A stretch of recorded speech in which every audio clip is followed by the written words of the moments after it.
Om Tare Tu Tare Tu Re Soha.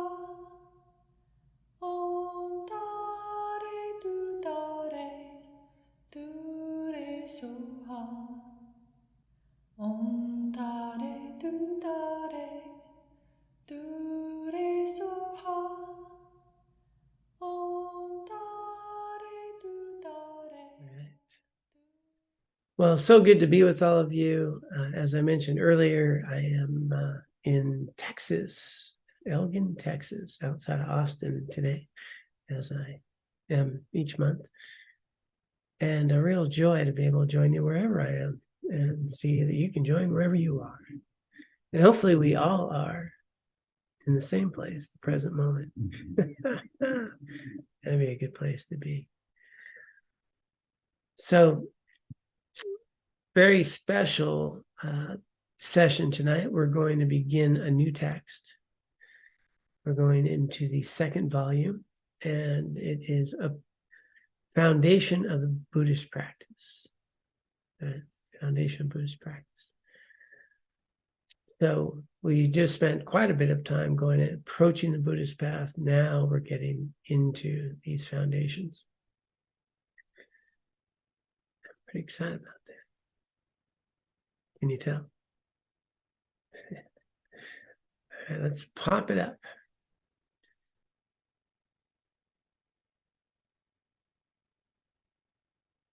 If you are new, just a little information here. These texts are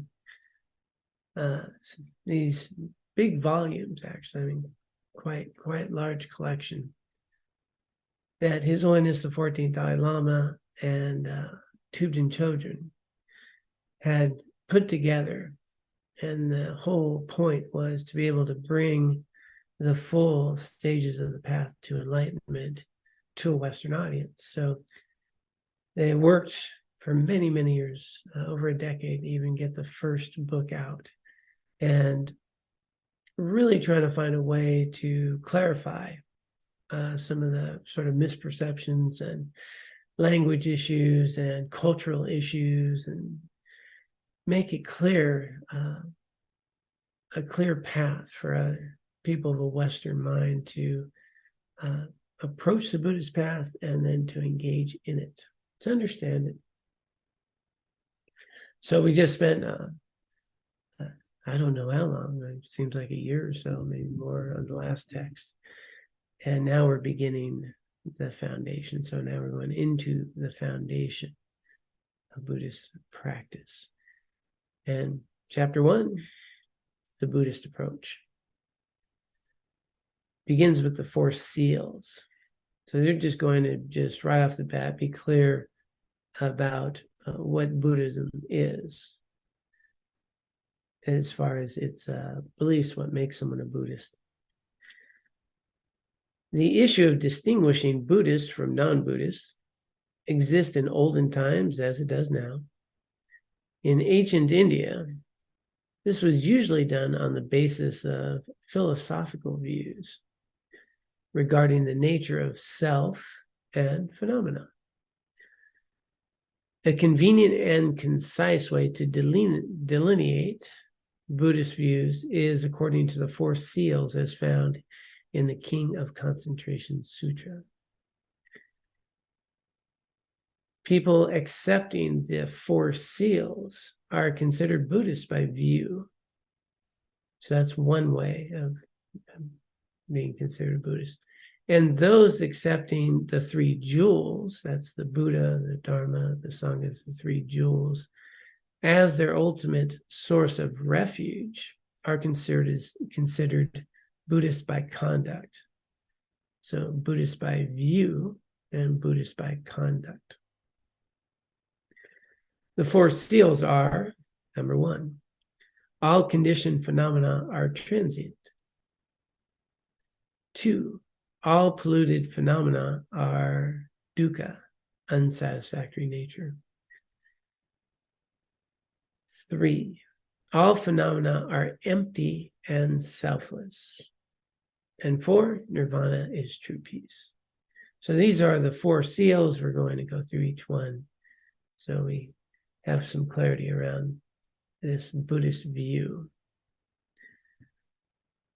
So the first one is all conditioned phenomena are transient, right? They're changing constantly. There's nothing that isn't changing. Impermanence is another way that we speak about it. Conditioned phenomena are products of causes and conditions, and all of them undergo change. So even before we go much further, what are we talking about when we say conditioned phenomena? So conditioned phenomena is really our experience. This table, the computer, mountains, everything. They're conditioned. They're not independent in any way. They're conditioned and shaped by causes and conditions. So the mountains, trees, everything. You won't see any of those things that, and the part of that condition is just how we're experiencing them. We're experiencing them through a conditioned mind as well as their conditioning. So pretty much the world that we're experiencing, everything is transient. Everything is transient. Mountains don't look very transient. They look kind of permanent, don't they? But they're changing all the time, aren't they? If you look at Mount Sopris up there in Carbondale, there's how many things are changing about that mountain in a day. The different trees, the leaves, the soil, the animals, just so much is happening every day. It's changing. Our bodies are changing, etc. So conditioned phenomena is going to be this world we're experiencing, as well as ourselves. Oops. Picked the wrong window there. Let me try that again. Oop, keep picking the wrong window. Okay. What's behind door number 3? There we go.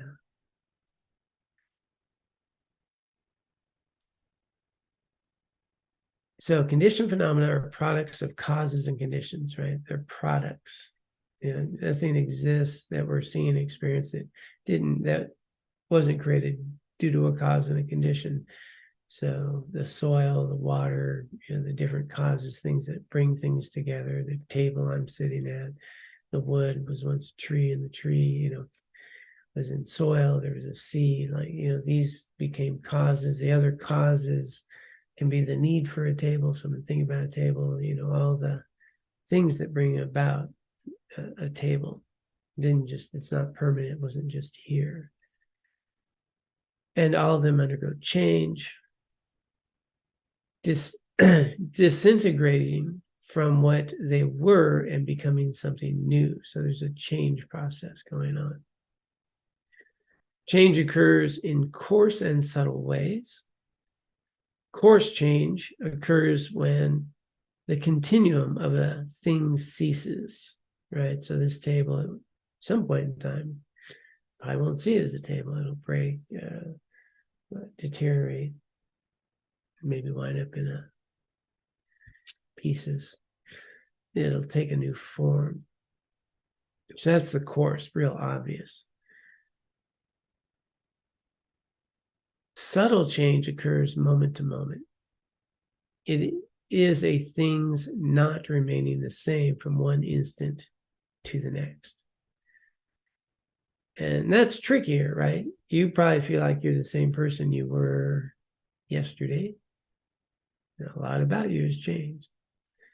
Mount Sopris again, the big mountain overlooks Carbondale, looks pretty much the same, but it's changing. Even this table, which is a pretty solid table, I have a pretty solid table in front of me here. You wouldn't notice much change, right, from yesterday to today. Big solid wood table. But don't even wood tables get old? Don't they weaken over time? Sure they do. And get worn a little bit. So things are changing on subtle levels. They're changing on these coarse levels. something's very obvious. I'm thinking about, remember pencil sharpeners, you used to sharpen a pencil, that big pencil, and get down to a little pencil, pretty obvious. Any of you really keep a little pencil and real tiny, just get to the end? I used to have when I was a kid. So, these are obvious ways that something can really change, but everything's changing. Okay, everything's changing moment to moment, in very subtle ways, including our body, the cells, all those things are going on. And this is just, now, when you think about it, is this a Buddhist view? Or is it just the way things are? There's nothing particularly Buddhist about this. It's just the way things are. But a lot of people don't realize this is the way things are, right? I feel like I'm the same person I was yesterday.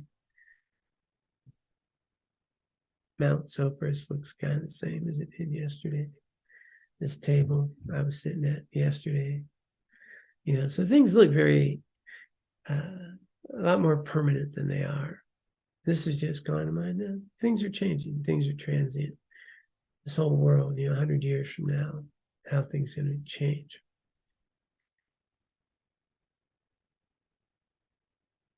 We can observe course impermanence with our senses. We can see that after coming into being, things later change. A chair breaks, a person dies, bottles are recycled. Okay, these are course, obvious change. And we can see that understanding course transience is not difficult. We don't need logical arguments to accept this course level of change. However, for something to arise and cease in this obvious way, there must be a subtler process of change occurring moment to moment. Without a seed changing moment to moment, a sprout will not appear. Without the sprout growing in each moment, the plant won't come into being. Without the plant aging and disintegrating moment to moment, it won't die. And you think about a tree, a little tiny seed, sprout, big tree. Eventually, no more tree.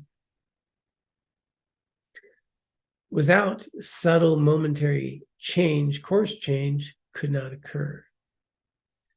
Again, just factual, right? The fact that things end indicates they change subtly in each instant. They are transient or impermanent. In Buddhism, impermanent means changing moment to moment. All the main Buddhist philosophical tenet texts, except for the Vaibhasika, which has a slightly different understanding of the process of change and cessation. So it's just a technical note. Pretty much all the main Buddhist texts have this understanding. And they accept that the moment a thing comes into being, it contains the seed of its own cessation simply by the fact that it is produced by causes and conditions. So what they're saying there, the moment something comes into being, the causes have ripened, it comes into being, it's creating its end. So really, for ourselves, we all have a terminal illness, right? It's called life. And the cause of our death is really, the seeds of the cause of our death is our birth, right? So just making that point, as something comes into being, it's created, it's got the seed of its end, right? Carrying it with it, that moment that it comes in. Getting a little techie, it'll make good sense here in a little bit.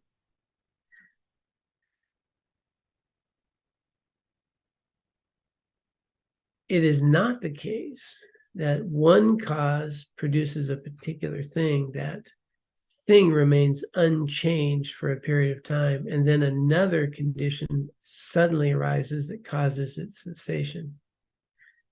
Rather, the very factor that causes something to arise also causes it to cease. From the very first moment of a thing's existence, it has the nature of coming to an end. The very nature of conditioned phenomena is that they do not last from one moment to the next. There's a constant change going on. Generally speaking, when we think of something coming into being, we look at it from a positive angle and think of it growing.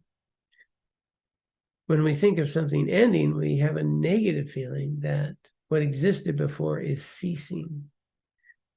Right? A tree is growing, then it's dying, ceasing.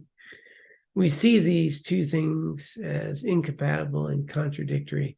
However, if we reflect on the deeper meaning of impermanence, we see that its very definition, momentary change, applies to both the arising and ceasing of a thing. Nothing, whether it is in the process of arising or the process of ending, lasts into the next moment. It's actually different each moment, very subtly. The present is insubstantial. It is an unfindable border between the past, what has already happened, and the future, what is yet to come. Right? So already we're in a new moment. Now we're in a new moment. Now we're in a new moment. Like you're not going to find the present moment. By the time you become aware of the present, we're already in a new moment. It's tricky business. While we spend a great deal of time thinking about the past and planning for the future, neither of them is occurring in the present. The only time we ever live in the present,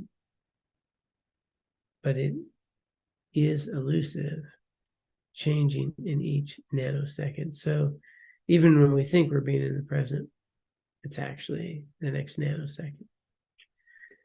We cannot stop the flow of time to examine the present moment. Scientists, too, speak of momentary change, subatomic particles in continuous motion, and our cells in our bodies undergo constant imperceptible alteration. When we understand impermanence to mean momentariness, we see that arising and ceasing are not contradictory, but are two aspects of the same process. The very fact that something comes into being means it will cease. Change and disintegration occur moment to moment. When we understand impermanence in those terms, we recognize the significance of the first seal, that all conditioned phenomena are impermanent. Understanding impermanence is a powerful antidote to harmful emotions that plague our lives. Emotions such as attachment or anger are based on grasping. We unconsciously hold the view that the people to whom we are attached will not cease, and that the problem or mood that we're experiencing at present will continue. Contemplating impermanence shows us the opposite. Since everyone and everything changes, clinging to people, objects, or situations as being fixed doesn't make any sense. Since our problems and bad moods are transient by nature, we do not need to let them weigh us down. Rather than resist change, we can accept it. So just pausing there for a moment.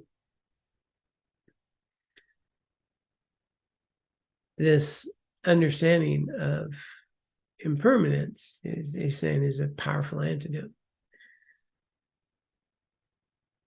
Living in reality is a powerful antidote. Yeah, it's saying that we have a misperception. And so all of these four seals that were coming, well, not all, three of the four seals are really going to be critical to understanding how we suffer and how to alleviate suffering. So if I understand impermanence, I'm going to know things are going to change. I'm going to know if I'm having a bad moment. well, that's not going to last. So there's no reason to get worked up about it. I mean, how many people remember what you were stressing over a week ago Tuesday? Anybody remember? It was a big deal at the time. Yeah, but when we're in it, wow. And then also we may notice that our jobs change, without your permission. And wow, how'd that happen? I finally got this job, this nice thing, and then change. And then some new people come and some different aspects change. Some of you may have noticed that the price of gas has changed. Maybe you noticed, right? So these things are changing, but if I understand everything's changing all the time, I don't expect it to not change. Therein lies the big suffering, right? Is I don't want things to change. And I've worked really hard to get things a certain way. Laura better not change. I married her, 10 years ago. She was like that. That was the deal, and, she, we took vows, right? So, and we do. My friends shouldn't change. Partnership, things shouldn't change. The small town we live in Carbondale, yeah. How many people have, there's a few Carbondale people there. It's like, it's not like it used to be. Yeah. Well, it may have changed. And I know you've got Gunnison. Actually, Gunnison hasn't changed technically. I lived there back in the 80s. I don't think that things changed. So maybe this is an exception. So, but you can see how we suffer. We keep trying to make things permanent that aren't permanent. And so if we recognize that nothing's permanent, well, I'm just going to cut through a lot of suffering. I understand that people, relationships, jobs, these things change, and I'm not going to try to fight reality. So they're a very practical thing. They're not just pointing out scientific facts. They're just going, okay, well, one of the reasons we suffer is because we keep trying to make things permanent that aren't permanent.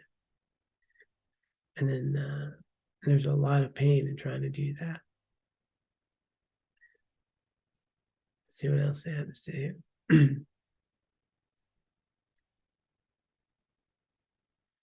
While the direct and complete antidote to attachment is the realization of selflessness,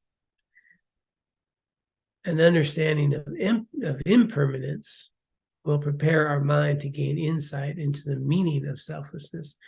So he's just making a point that the real freedom comes from understanding the very nature of existence, the selflessness or emptiness that they're talking. That frees us of all things. However, the understanding of impermanence is really going to help us get there. It's helping us see things more accurately, and it's going to help us suffer a lot less right now.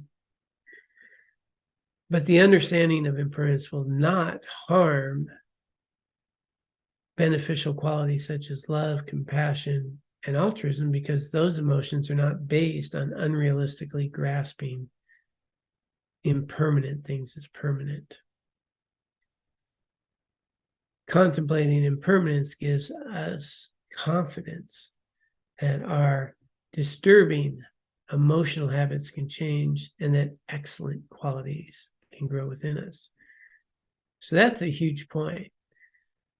The understanding of impermanence can lessen the attachment, but it is not going to harm love, compassion, and its altruistic nature.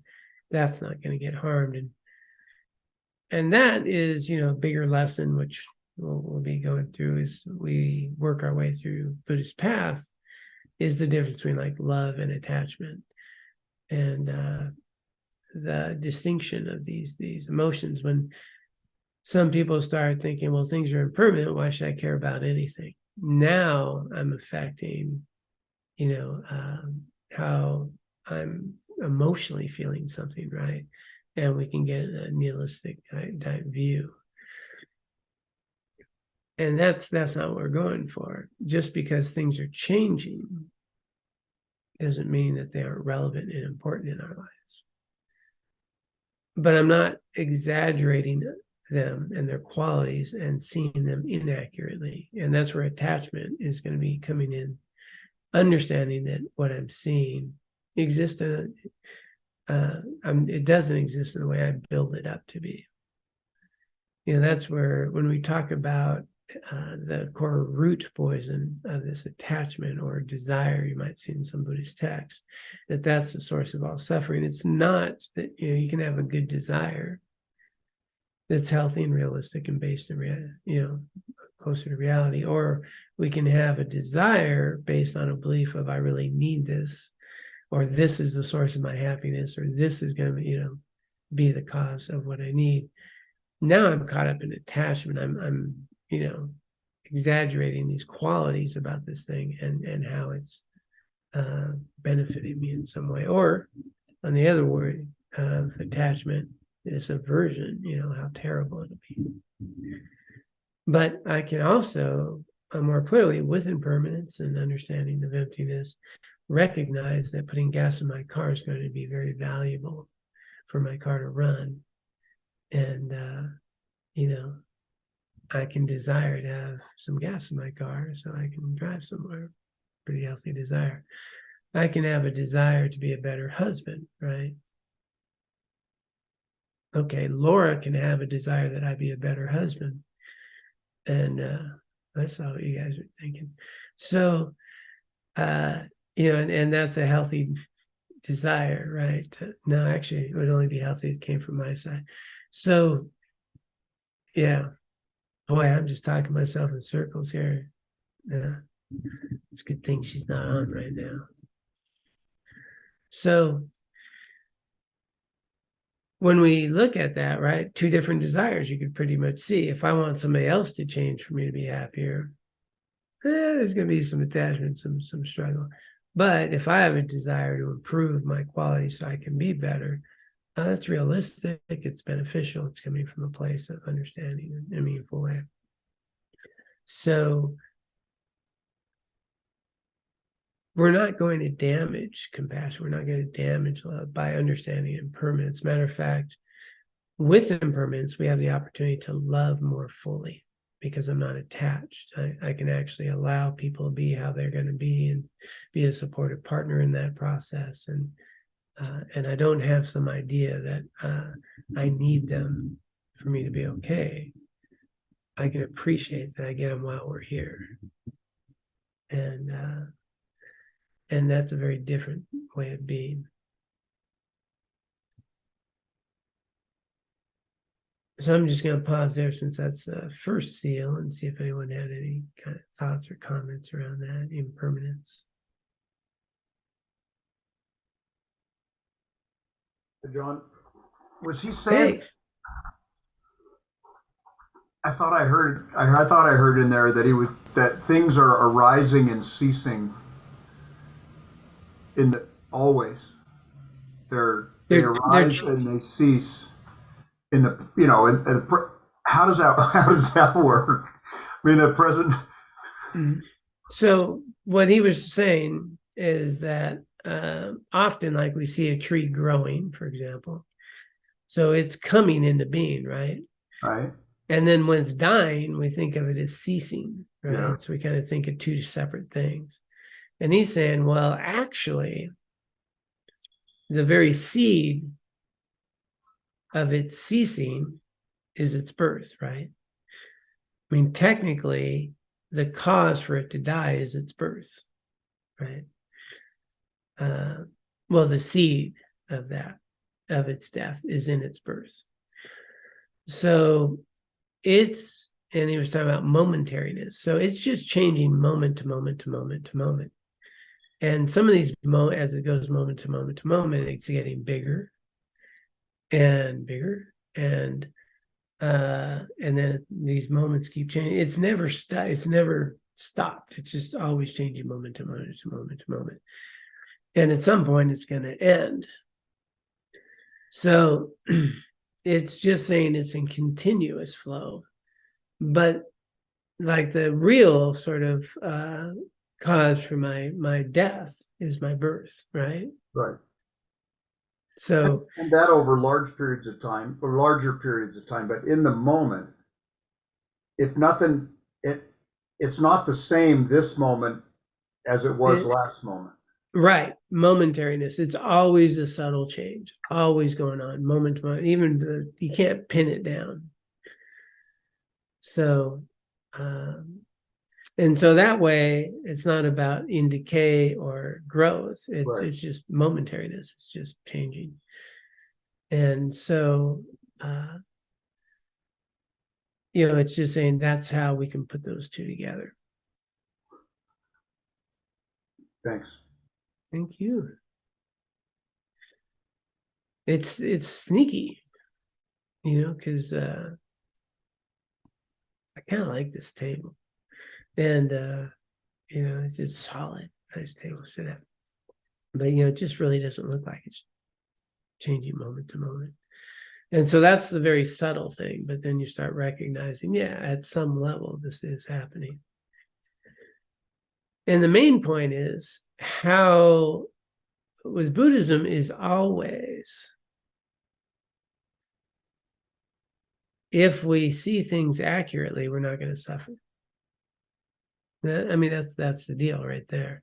Buddhism is really about trying to understand ourselves and our experience accurately. That's all.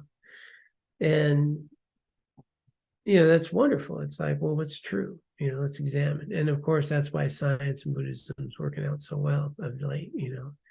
They're working together. They're interested in finding out the truth, and that is key. Was Buddhism never accepting anything as on sort of dogma, or accepting something because it's in a text or because your teacher told you, or any of those things. We don't, that's not how Buddhism works. It says, here's what we see, here's the teachings, here's the commentary, see if it's true. And if it's true, then okay, yeah. So it's to be investigated, it's to be applied, and if something doesn't add up, well, don't accept it.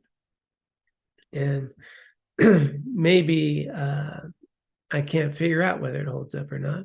Well, we don't have to adopt it. We can set it to the side until we can get to a place.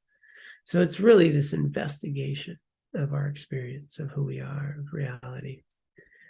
And so if we understand then that if we go through this Buddhist view, and then clearly we're not going to get through all four because we're already getting in there. The understanding that the first three of the four, you're going to find out that's why we suffer. We suffer because we try to make things better than are permanent. That's one reason we suffer. But if I knew that things change in moment to moment, I'm not going to believe that they don't, or try to get someone to not change, or try to preserve things in a particular way, or, and exaggerate the qualities of all that.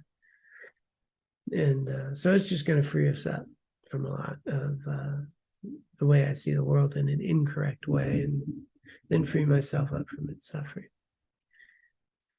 So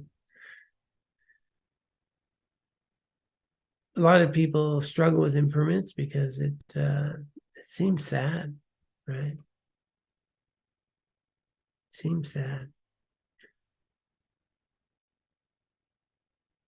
Does it seem sad, or am I just making that up?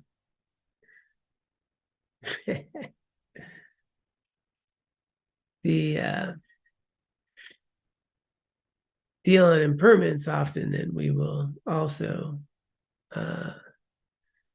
be thinking about ourselves, right? And it's not always that easy to think about ourselves or partners. Okay. What else do I want to say about impermanence?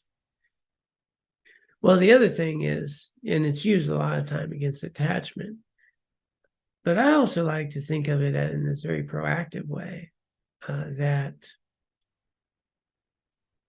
it's urging me to live while I can. it's urging me to be present with the people in my life because they're changing. I don't know if we'll be here or not. So it's really an invitation to live now. It's an invitation to not procrastinate. It's an invitation to cherish these moments. It's an invitation to live more fully, more freely. And so for me, I find it really inspiring. My dear friend of mine, dear friend, his wife got a cancer diagnosis just as COVID was hitting. And so COVID's hitting, they're getting locked down. She's at a stage where she basically told him, I'm not going through all those treatments again, because she had done it all before and had lived well for many years and came back. And, she's elderly and just said, when my body's done, we're done. And so, but they were locked up in their house for 2 years.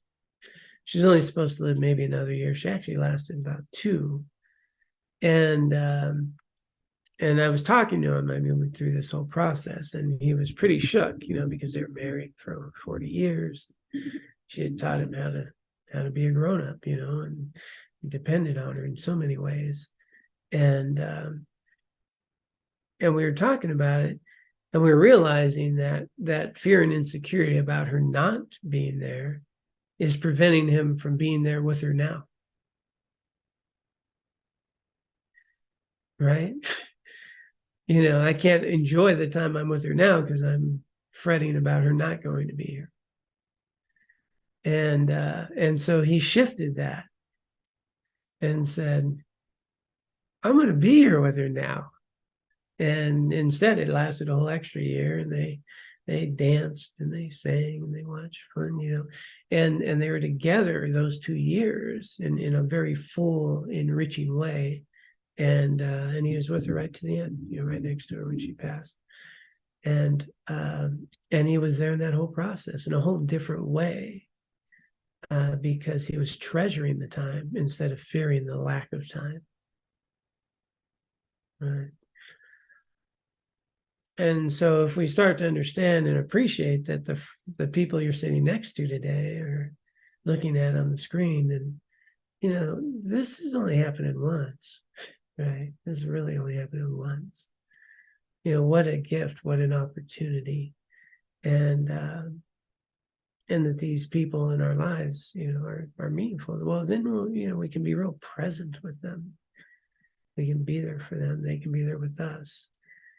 And, I always get fascinated when people say, yeah, long day at work, And I'm sitting there thinking, days are all 24 hours, pretty sure. Yeah, you might have worked a few extra hours at work. I don't know, but I had a long day, and I'm like, so that probably ought to be a good thing, right? I got more out of today than yesterday, because yesterday it was only 24 hours, but this one felt like 28. So I feel like I got an extra 4, and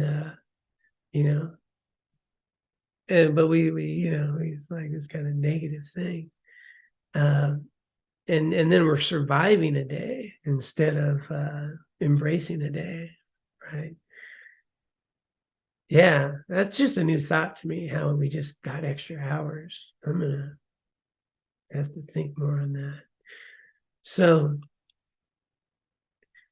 as we engage in our lives, if we start to understand impermanence in every day that we wake up, if I say, yeah, I'm one day closer to my death, that sounds kind of like a bummer. Right. But that realization says, well, so let's live, because I'm here. Woke up, on the right side of the grass today, and, have another opportunity. And so I want to live today. Let's live. As opposed to, thinking that my world is stagnant, that my friends are going to be here and everybody's going to be away. As a matter of fact, teachers will be here, the Dharma will be here, or any of those things. We can so easily take stuff for granted, and it may not be here. Yeah. And then we're here for it. Like, oh yeah, I'm here for it. This is precious nectar. I'm here for this. And so it's really, I see it in my own life now as a very inspirational truth. Because it's just the way it is. Me not wanting to look at it does not change that things are changing. Right? My sticking my head in the sand is not going to change things that things change. And so it's really, let's stop sticking our head in. Let's just look at reality and then embrace it. Let's go with it. Let's be a part of it. Let's participate and live while we can, while we're here. Let's hug some people, you know, and let them know that we care about them. Let's, when we're in difficult and challenging situations, recognize they're not going to last. There might be an opportunity to grow here. When we're having really wonderful situations, let's enjoy them because it's not going to last. You know, it's like, let's milk it. Enjoy it instead of trying to hang on to it, you know. And then another thing that comes here is that sometimes we're not feeling happy. Have you ever noticed that there might be a time or two you don't feel happy? And then we think, man, what's wrong with me? I'm not feeling happy. And it's like, I don't think I should feel sad or kind of a little agitated sometimes or a little out of sorts. Everyone you meet feels a little out of sorts, a little sad, a little agitated at times. There's nothing wrong with me. I'm having a human emotion, and it won't last. I don't even need to do a lot about it necessarily. It's not going to last either. But sometimes when I'm in those funks, I think I need to do something to be different instead of just feel funky. And that's not always a bad thing, right? I think there's a song, Who's Got the Funk? So, you know, this idea that we need to change, I mean, you know, and I shouldn't feel sad or shouldn't feel that. You know, we're humans, and yeah, these emotions kind of are experience, and they have good information. They guide us, and they'll change. They'll change. But we can forget all that and, you know, just think I should feel a certain way, and I'm okay if I'm feeling this way. If I'm not feeling that way, well, I'm not okay. There's something wrong. And so if we start understanding impermanence, I can also apply that to my emotions and feelings that are coming and going. And that sometimes it's okay to not be so okay. And I don't necessarily have to do anything about it, except rationalize, you know, getting a cookie, perk me up. I deserve it. I'm down. Get a cookie.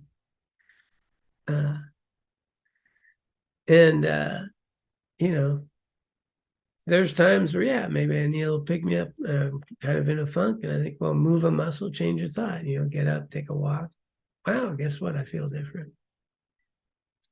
My emotion changed. Yeah. And so we start to understand those are moment to moment, and they're relational. They're relational to what I'm thinking about or what I'm doing, and so forth. And so sometimes me thinking I should be feeling different than I'm feeling is actually the problem. Real tricky thing I learned about 38 years ago. This guy told me, it was this big revelation. He was in a big, deep funk. He was sad. He was, you know, driving across the state to talk to the one person who could help him. And then he stopped his car in the middle of the desert, and he had this realization. He said, you know, because he has a lot of emotional pain. He said, I realized that I just needed to feel the feelings.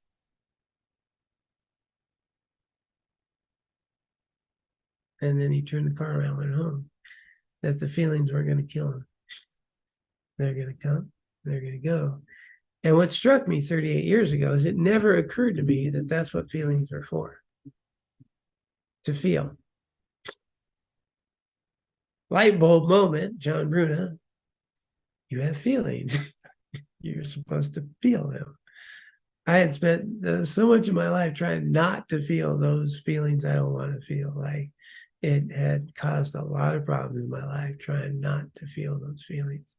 Never occurred to me, never even thought about the idea that you feel feelings.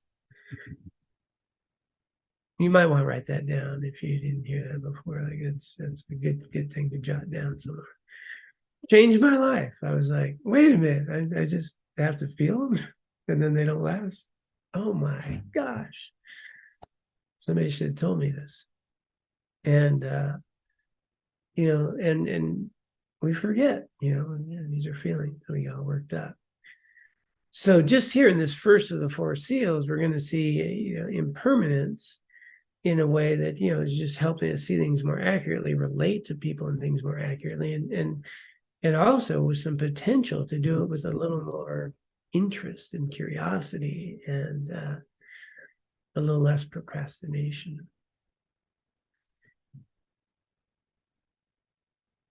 And if we stop trying to make things permanent that aren't permanent, or, we're already cutting off a lot of suffering. So we're already just a little bit past the top of the hour. I want to just see if anyone had any thoughts or questions there on impermanence, the first of the four seals.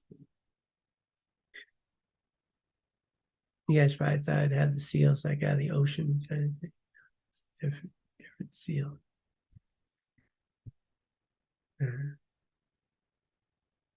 Okay, you're going to be like that. Then these four seals, the first three, I'll just give you a quick overview. And again, we want to unpack them thoroughly. The first three seals, another way of framing them are sort of marks of existence. It's just the way things are. Nothing particularly Buddhist about it. It's just the way things are. Science can show it. Things are impermanent. We can figure that out scientifically.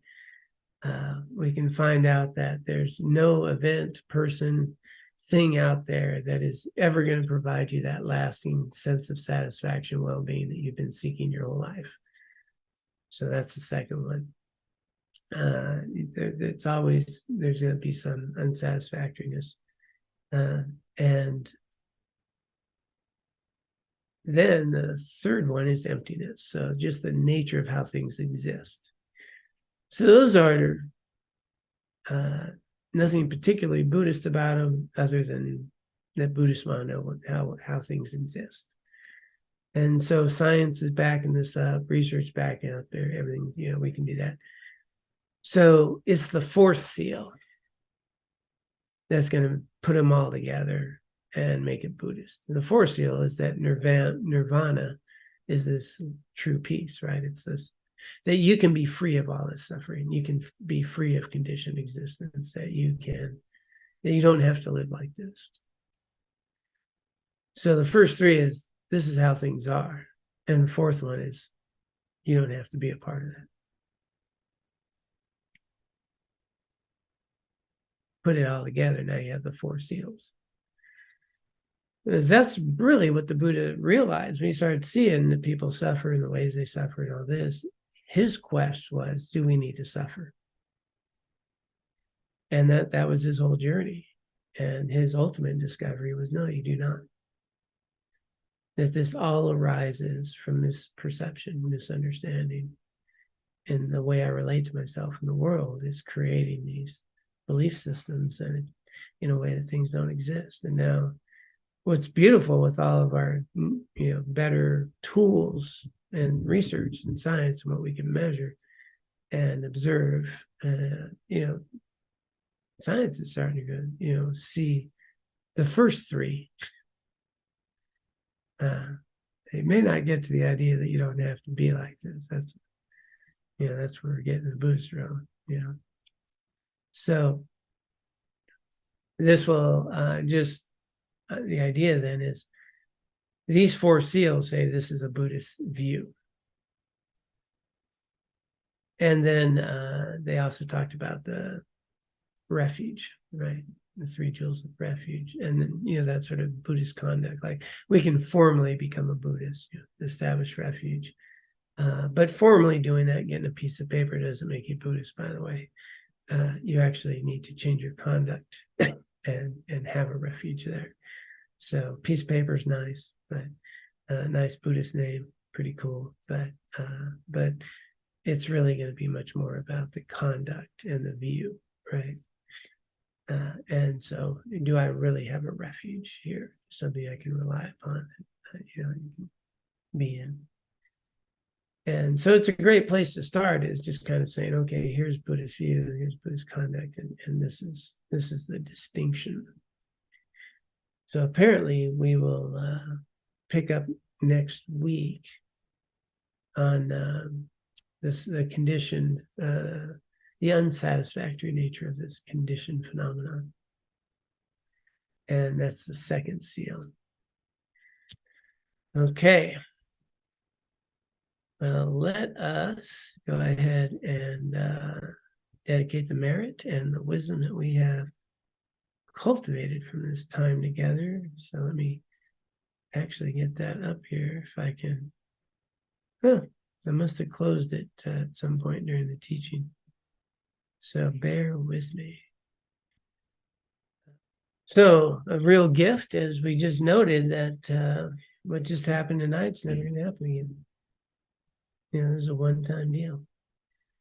And what a gift it is, because other things have happened that created the cause and condition for us to have this experience. All the things that came together for even the Buddha to seek out the path of no more suffering, to explore these things. And imagine over 2,600 years how many people and conditions and things had to happen for this path of enlightenment to be shared with us in this way.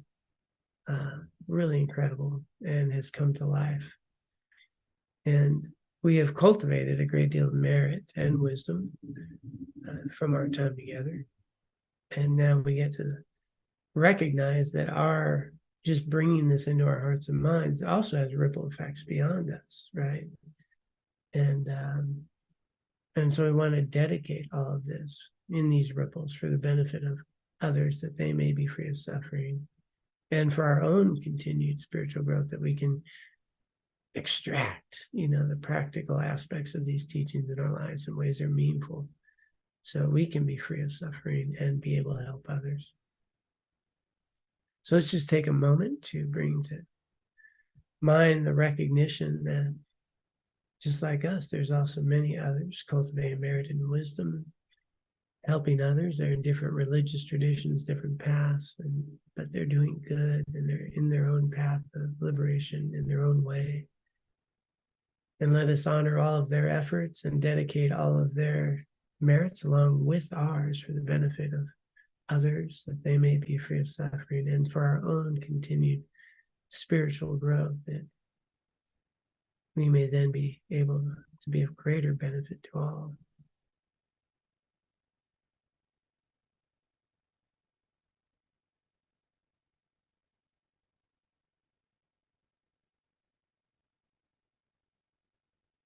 All right, wow.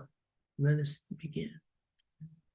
By this merit, may I soon attain the enlightened state of Guru Buddha, that I may be able to liberate all sentient beings from their sufferings. May the precious Bodhi mind not yet born arise and grow. May that born have no decline, but increase forevermore.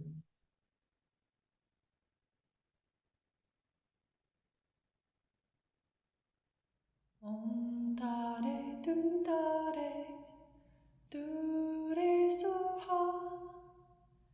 Om Tare Tu Tare Tu Re Soha. Om Tare